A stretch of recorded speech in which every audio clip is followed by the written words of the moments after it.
Let's start with that with our legal analyst, Joe DiGenova, who joins us down the line. Good morning to you, Joe. Good morning. All right, so you got this guy who's the insurance commissioner, or insurance commissioner, depending on what part of the country you come from. Right. And so he gets out there right after the president offers up this fix for Obamacare because, too many people are losing their insurance. They're being canceled. And he says, I'm not sure this is going to work. This is not good. And a lot of insurance people are sort of saying that this is a disaster just waiting to happen. One day later, he is summarily fired by the mayor. Does he have any recourse in this matter? No, he's a political appointee. He's in those upper levels where he can be fired for any reason, and that's what you get when you work for people who are apparatchiks on their own. You either toe the party line or you get fired. This is the people who believe in good government, remember. These are Democrats.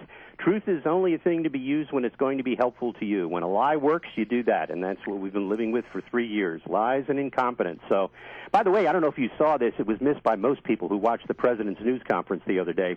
Did you hear his sneaky little answer when he was asked about did he know anything about the problem with the insurance being canceled? The direct quote is, I never heard directly about the problem. Yeah, well, that's interesting. You know what? Where are the morons in the White House press group to say, Mr. President, what do you mean by directly? Directly, that means he did hear about it.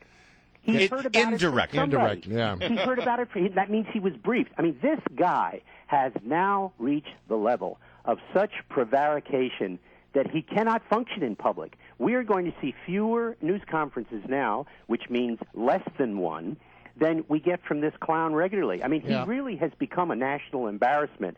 The incompetence and the mendacity is staggering. Well, but the bigger question here is, can he legally do what he has done? Not. Absolutely not. He cannot amend a law by a fake executive order, and they know it. That's why they sent an 8-page letter to all the insurance commissioners with gobbledygook in it. None of it cites any provisions in the law. They're using generic Secretary of Health and Human Services authority to do administrative fixes. This is illegal. The question is, will anybody sue over it? And my guess is they will. This will be on top of all the other lawsuits about the unconstitutionality, the denial of equal protection, all of the things that he has delayed by executive fiat. Interestingly enough, you see what he did at his news conference when he did this. He didn't say he was ordering the state insurance commissioners to do this or the insurance companies. That's because he can't, because the law orders them what to do, and they were ordered to spend 3 years getting ready to implement this, which is what they did, and then he decided that he needed to cover his tush, and he just gets up and makes it up. The man is a fabulist.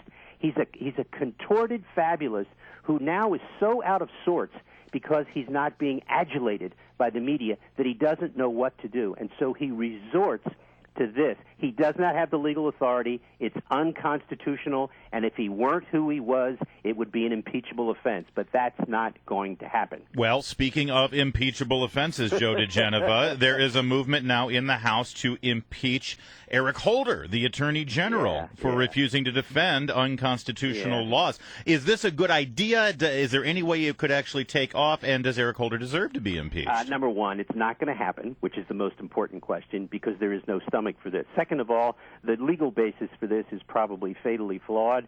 And while I am delighted that members of the House of Representatives want to spend their time complaining about the administration, if they really want to spend their time effectively, forget about impeaching Eric Holder.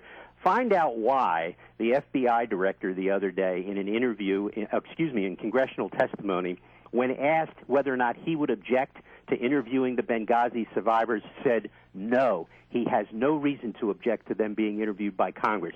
Now, remember that the administration has been saying since the original attack that the survivors couldn't be interviewed because it would interfere with a criminal investigation. Yeah. That has been a lie. Again, another great lie by this administration. And now the FBI director says, no problem with me. I think the White House is beginning to wonder, is this the right guy at the FBI? Did he make the right decision? Doesn't the FBI director work for the Attorney General? I mean, aren't they all sort of circling the wagons? The FBI director cannot be fired except for cause. And believe me, they are not going to fire any FBI director at this point because that would lead to an impeachment.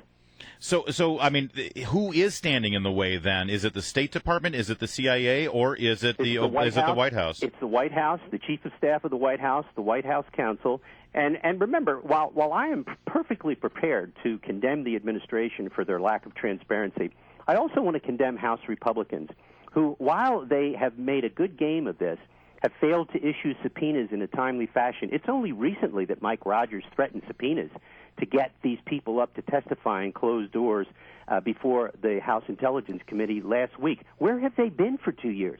What's been going on? I've been, quite frankly, embarrassed by the lack of subpoenas, except for Darrell Issa. But even he was not allowed to issue subpoenas until the last 6 months, all held up by the House Republican leadership. Shame on them all. Shame on them all. Well, and what we are hearing, though, from those closed-door sessions is pretty interesting. And look, maybe I'm just an amateur armchair investigator, but it seems to me that the thing that it keeps coming back to is that they wanted people to not be able to go to that annex. Yes. They wanted to make sure that people couldn't go to that annex because they didn't really want people to know what was going on. The FBI was delayed there, and to this day, it seems to me that the reason that they didn't send any real military response in a 7-hour battle that was not 2 battles but one continuous battle.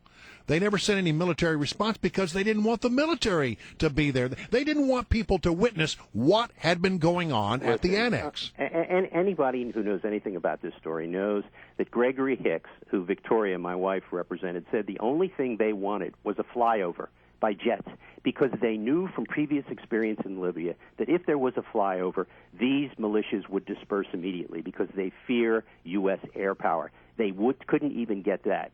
And that is why, apparently, we are now told that someone was relieved of command that night in the Mediterranean who wanted to send. Who was that? We do not know right now, but we now know that someone was relieved of command.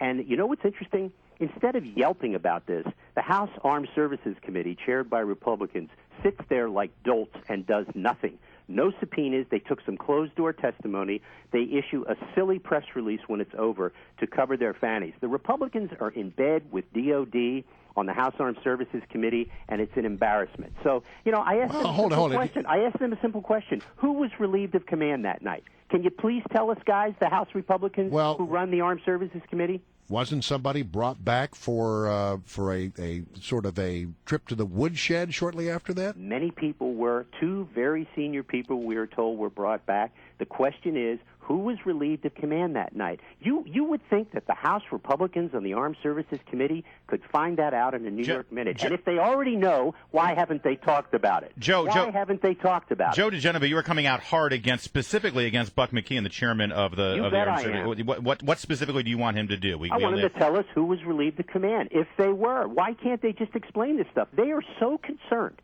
about the military and wanting to protect it that they will not engage in the truth-finding process on a matter of grave public importance, which is Benghazi. It's remarkable. By the way, you guys, congratulations on making Senator Mark Warner try to talk about something that he's been lying about for 3 years, Obamacare. Keep your insurance. Make him talk. He's really an embarrassment. All right, we'll do it. Joe DiGenova, we're also going to try to get Buck McKeon on the show because we've had him on before. Maybe he can answer some questions. Thanks, Joe.